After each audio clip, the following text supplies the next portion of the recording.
All stations, all call signs. This is Wrecker Actual, over. Stand by for transmission. Prepare to copy.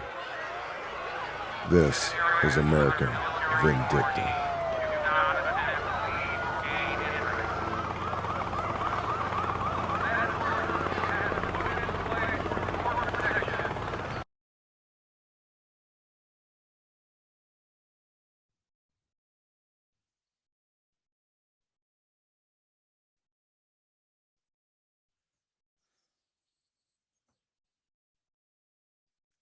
My name's Doug Thornton. I'm the host of American Vindicta. I'm a former police officer, a federal police officer. And I have a message for all the cops in America. And this comes from my heart, so I pray that you listen. As a police officer, we are called peacetime soldiers that are constantly at war. It's a hard life. And if I wanted people to like me in a profession that I was in, I would have been a firefighter. It's a very complicated profession. It's a lot of ups, a lot of downs, a lot of highs, a lot of lows. High alcoholism, high divorce rates, missing birthdays, reunions, anniversaries, being called out to, go on a job at any time of the day or night, depending on the weather, it doesn't matter.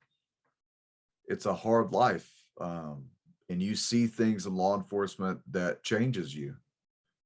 You experience things that will change you forever. Over the past 2 years, I have witnessed events that have shamed all law enforcement in America. I saw the Office of the United States Attorney General, their assistants, and local prosecutors become political assassins for the wealthy elites and corrupt politicians. I've seen honorable law enforcement surrender themselves to the will of bureaucrats. I've seen the trusted sword and shield of the public shame themselves time after time. From dishonorable policing to the lack of action not taken when innocent blood cried out. We, the people, have led our country and our people down. We, the people, being that we are part of the community. The police is very much part of the community. The community polices the police, and the police police the community. But if you look at our actions over the past 2 or 3 years, going along with COVID restrictions, just doing whatever we were said, make sure they wear their masks, they can't be 6 feet from each other. The crap that's happening in New York.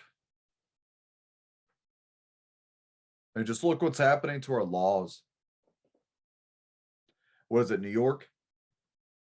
Where even if you get arrested for a felonious crime, you don't even have to pay bail, they just release you.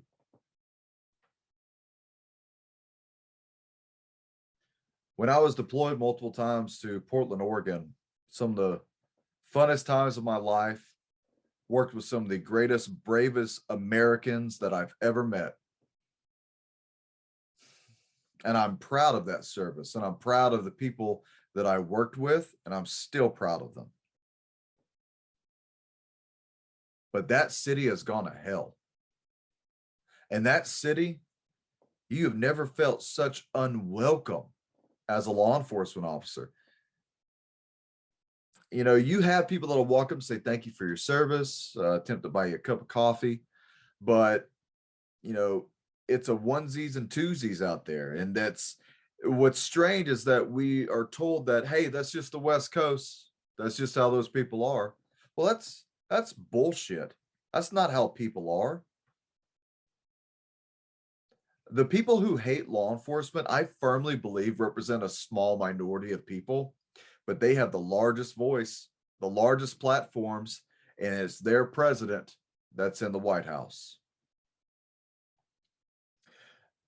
America, cops, we need to walk hand in hand with each other. It's up to the American people to make sure that we, the police, are supplied with what we need to do our job, and to make sure that we do our job based off of how they employ us to. But politicians instead have taken those reins and taken the power away from the people. And now they use police as a Gestapo-like political tool. Look at the FBI. I've worked with some good men and women in the FBI. And I still believe that the majority of the FBI are good, patriotic men and women. But your leaders are corrupt.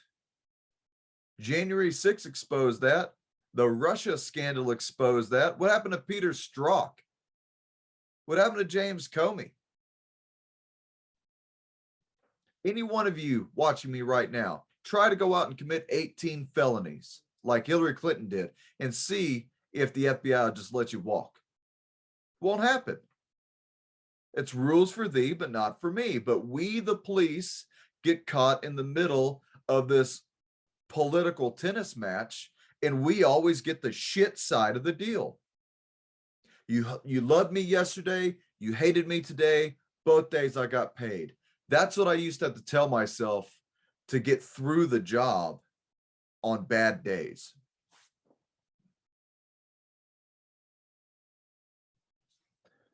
But I'll tell you this much. I've never been to one right-wing pro-Trump rally or protest where they were throwing Molotov cocktails at us, threatening to kill us, threatening to rape and kill our women and children, or where they tried to set fire to buildings or to cars, or they would take fecal matter and piss and put them into balloons together along with blood and throw them at us, or freeze potatoes and vegetables, which hurt like hell, and hurl them at us, or water balls, which hurt as well. You know, they would take ball bearings and flick it towards us, hit us in our throat and our face, hitting guys in the balls. I mean, it's comical, but it's not. One ball bearing hits you in the eye, you're done. But for the leftists who supported Antifa and BLM, it's like it was a cat and mouse game. And guess what? At least for the most part, whenever our guys with my unit, whenever we were called out, we came out to smash those people, not to let them walk all over people's rights. Yet they had rights. They were allowed to protest, but you know, the moment it became a riotous situation, the moment it became an unlawful assembly, nah, screw that. But we didn't go out and violate people's rights. Not like what you saw in Canada. Not like what you see around the world with the other policing. See, here's another thing. Policing around the world is not the same in the US. You have constitutional rights, and law enforcement, 98% of law enforcement know those constitutional rights, support them, defend them, and don't violate them. I want to say 98%. Now, there's probably a lot of you out there who don't like cops, and you have various reasons as to why. Some of them may be good reasons, bad experiences, bad encounters. You know, I've seen them. I've heard about them. I do sympathize with some of them. But there's an agenda here. Police are not perfect. We're still people. If anything, I would love to have been a firefighter. You know, a firefighter's got a hard job. That's a hard academy. But it's the downtime that they get that I wish that we had. Because cops have to roll from waking up, no matter what happened at the house, you got to get on your uniform, you got to go out, put the gun on, potentially have to save somebody from a car wreck, rescue a child that's been abandoned. You got to serve a warrant on a pedophile or a violent felon. You know, you're going to run into gangs. You could run into terrorists. You could run into sovereign citizens, the guy who wants a suicide by cop, the guy who just decided, you know, screw it, I'm going to go be a serial killer today. You got to deal with the riots. You got to deal with the protests. Protests ain't bad. Protests are usually kind of fun. You get to meet a lot of interesting people, and you get to do what policing does best, and that's to meet and greet people and to show them why policing still matters and that we're not all bad guys. But during the riot, you get to watch your city burn. You get to watch your city burn because politicians said, you're not going to go do your job. Let that city burn. Let that small business burn. Let that small Black-owned business burn. Cops, you sit right on your ass and you don't do anything.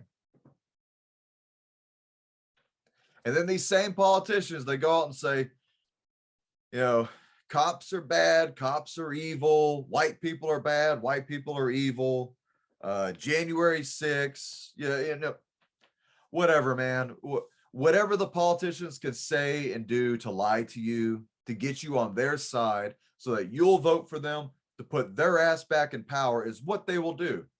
They will willfully sacrifice your city, your retirement, your taxes, your safety, your constitutional rights, the business that you created. Like Barack Obama said, you didn't build that business, somebody else did.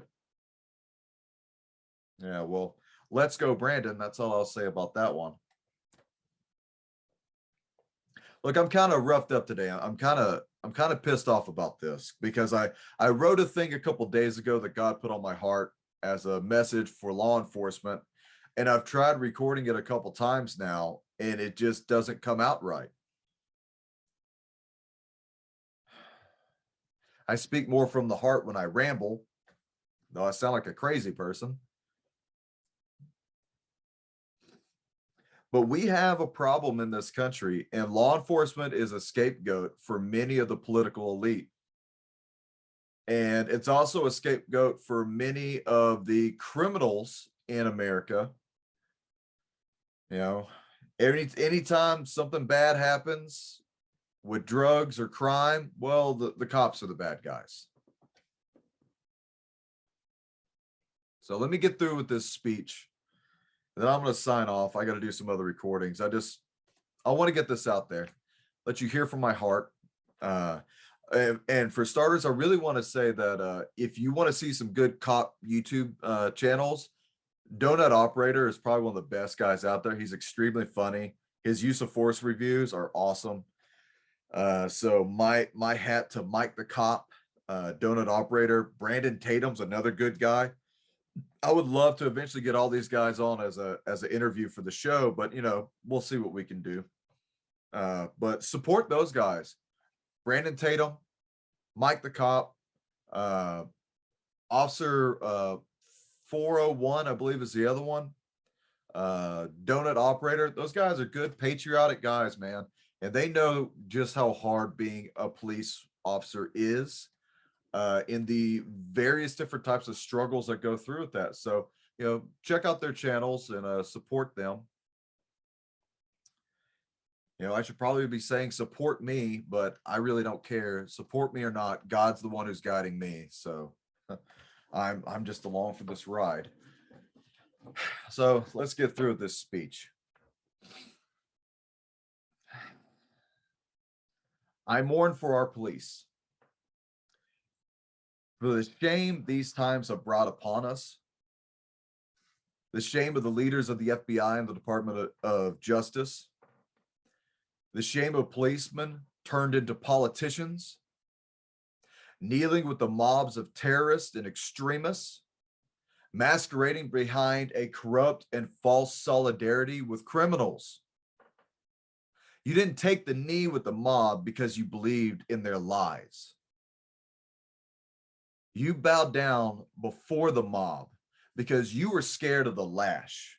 You were scared of being branded as a racist.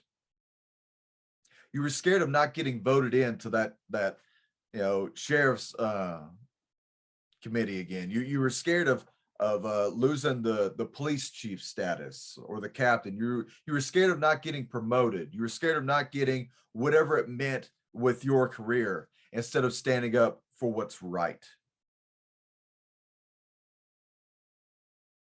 That's disturbing to me. It really is. Choosing political bias over the defense of the Constitution and our oath to protect the innocent. We were the people's trusted sword, and we have betrayed them. And it matters not that many of us remain loyal to the oath. We are the police. A shame on one is a shame on all. We saw that with George Floyd. Will the people of our country, will they ever begin to trust us again? Will we always be looked at as the jackbooted thugs, the Gestapo, like Canada or Europe, all over the rest of the world, where they actually are those things?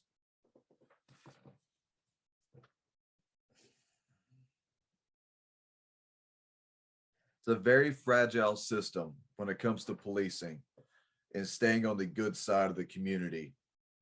I always believe that in law enforcement, you don't have a right to be Republican or Democrat while you got the uniform on. You remain on that thin blue constitutional line.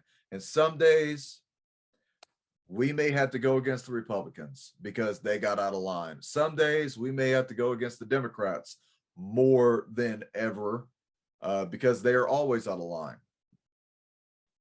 But for police to take a side politically, look back in history. Review some of the old podcasts on this show about Nazi Germany, about the Stasi, about the SS, about the order police. Heinrich Himmler was the head of the SS and the head law enforcement officer in Nazi Germany. Just remember that one. History doesn't repeat itself from time to time, but it does rhyme.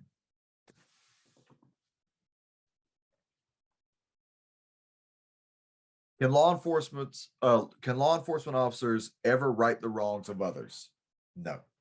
No, we can't. We can never take back anything that was done previously. There have been many police officers who have tarnished the badge. And it takes the will of many like us, like me, to continue to attempt to polish the badge. Even though I'm not a law enforcement officer anymore, I back the blue. I always will, because I know the job. I know the men and women in the uniform. They're not robots. They're not machines. They're not Gestapo. But I want you to know this: not all are your friend. There are many within law enforcement who align themselves with the far right leftists, and to be ideologically motivated and also have the badge and the gun with the power for arrest, warrantless or not, that's historically a bad thing. So what's the other question? Should the public trust us? I guess that really is the final question. That's going to be up to every law enforcement officer in your daily actions. Your daily encounters with the public, good, bad, right, or wrong. You should always walk upright, be respectful, give the proper greeting of the day, be loud, be boisterous, smile. A good smile from a clean uniform and a strong-headed officer, that's very intimidating to bad people because there's confidence in there. Confidence because you are being righteous. And the enemies of God will see that, and they will be scared of it. Now, I'm a Christian, so that's my standpoint of this. But what must we do to earn back that trust? Must we continue to fight the evil lurking in the dark? I believe we should. Must we continue to walk willfully into the jaws of death only to barely escape public scrutiny of a mistake? And then the mental anguish of a hard choice and a split-second decision of life or death.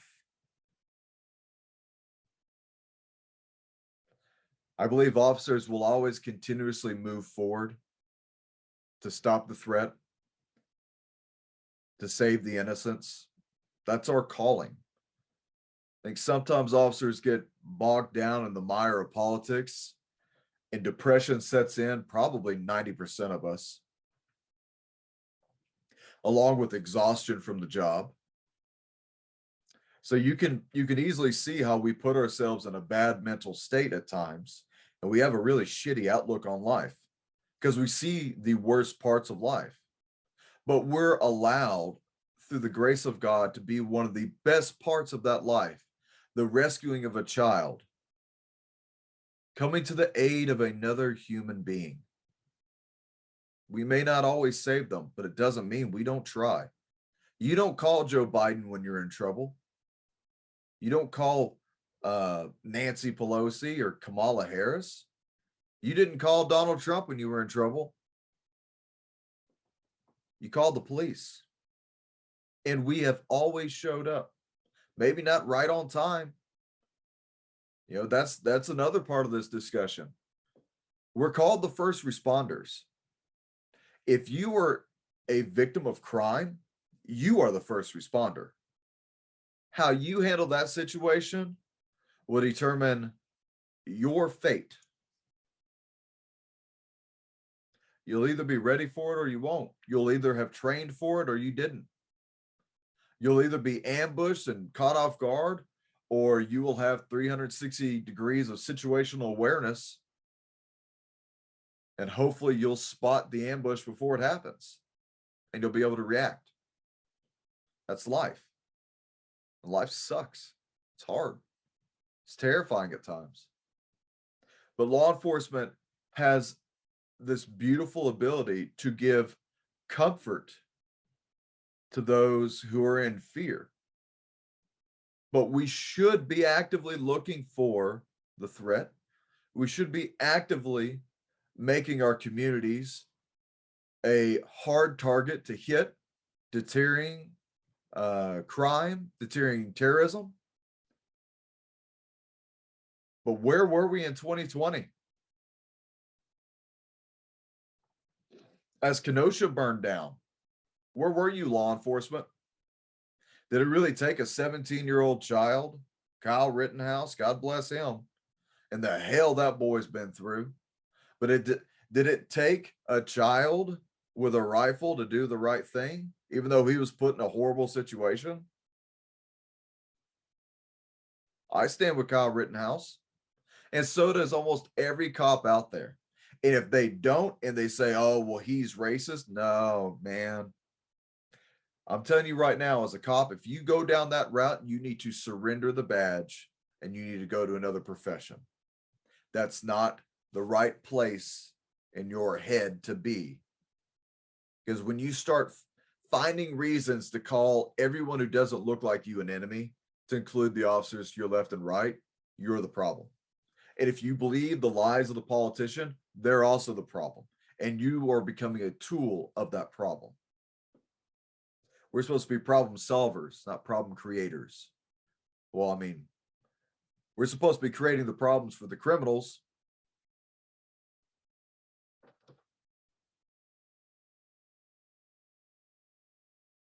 The life of a law enforcement officer is not an easy one. I believe we must walk that thin line. The only line that ever mattered. The oath to serve and to protect.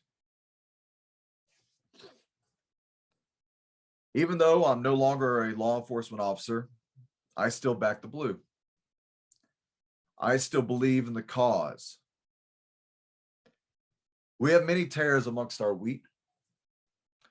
We must remember to police our own and to stay loyal to that oath to the people, to the Constitution, to serve and protect. We are the peacekeepers. But only until we ourselves have become the violators of that peace, we no longer hold that mantle at that point. We have a choice ahead of us, brothers and sisters. It's a tough one. It's one that gets spread around the internet all the time. What will law enforcement do in martial law? What will law enforcement do when the COVID camps are coming and they're ripping people out of their homes like they did in Europe, Australia, New Zealand, Canada, all the Western nations, China, our good friend China.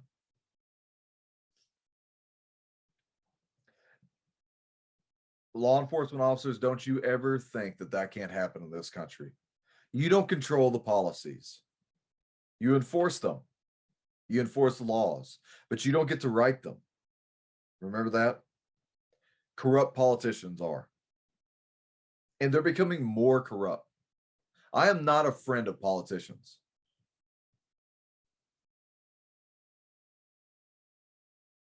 Politicians are the reason for why we are where we are.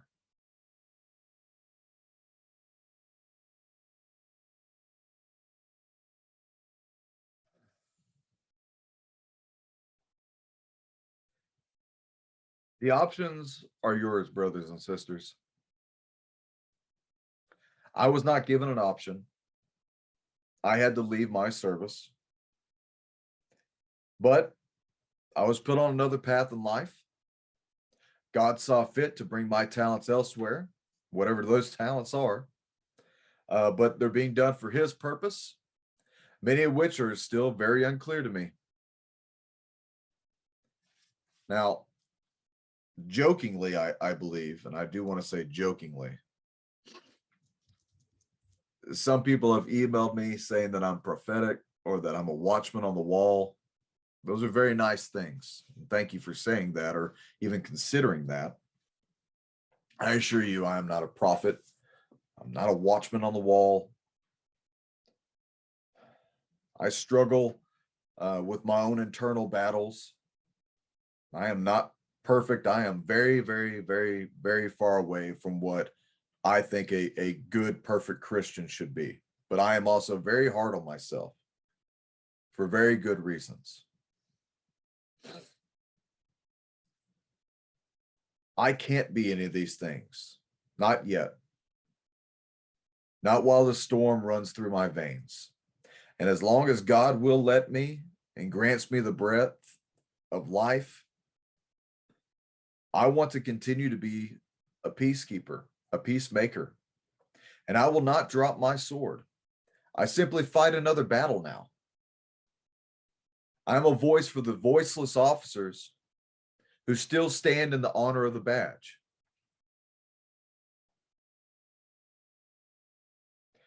If you are a police officer and you're listening to me, then for starters, God be with you. But my message for you is simple. Before you're asked to break your oath of authority for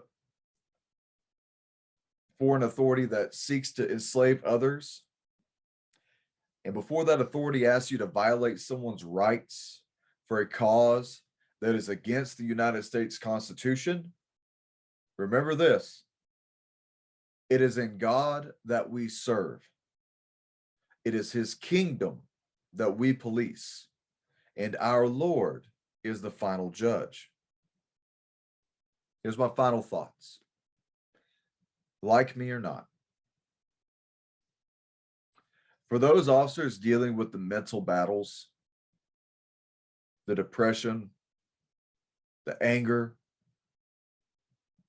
having to drink just to put yourself asleep, I know your pain.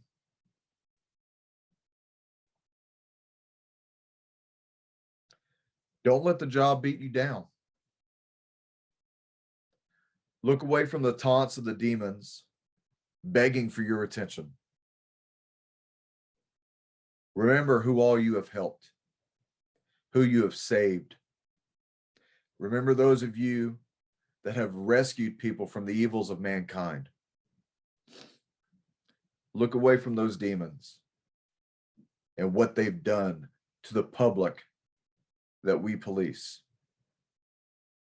See the hope that you stand for. You have so many who love you and admire you. You have so many more to save and to protect, including yourself.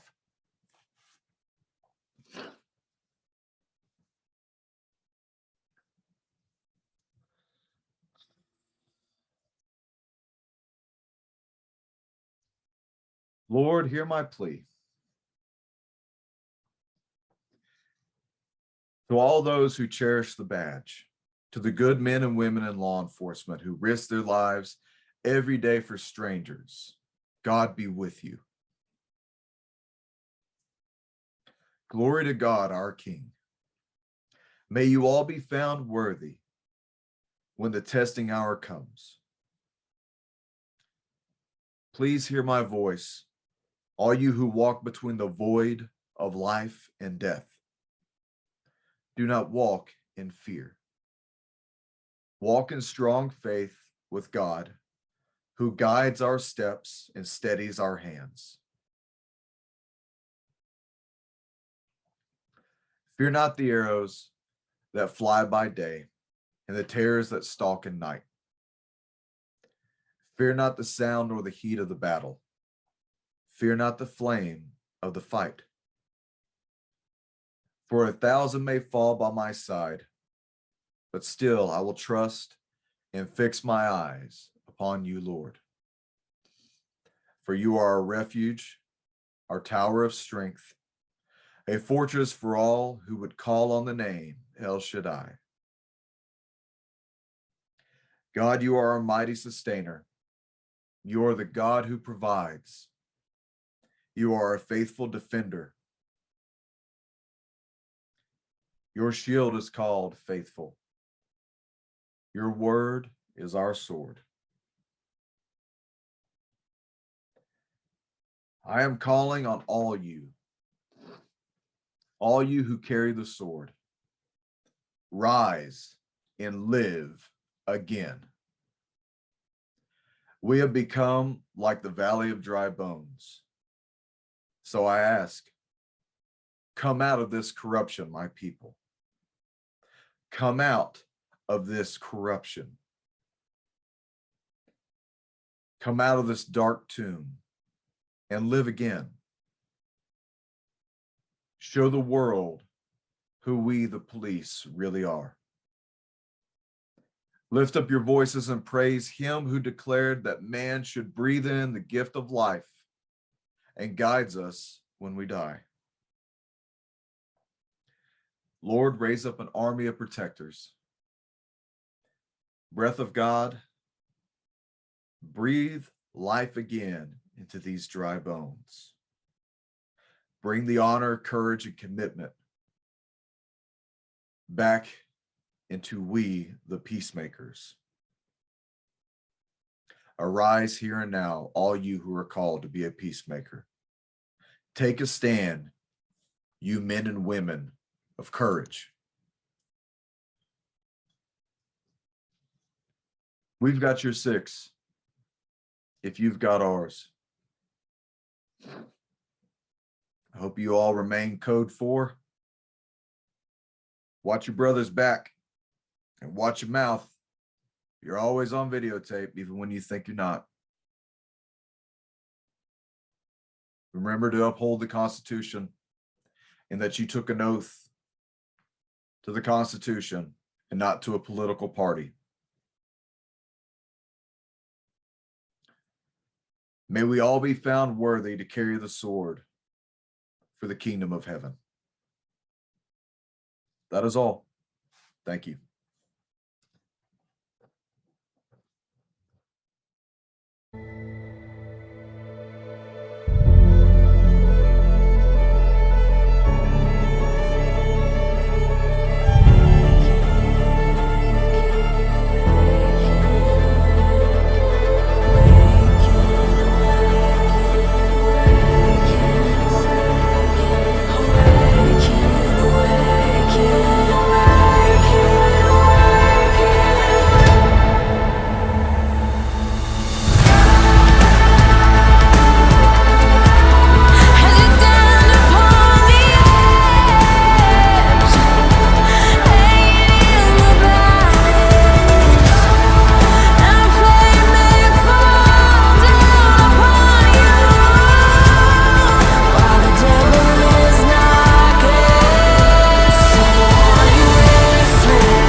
All stations, all call signs. Prepare for transmission. This is Wrecker Actual. Dearly beloved, avenge not yourselves, but rather give place unto wrath. For it is written, Vengeance is mine, I will repay, saith the Lord. End of transmission.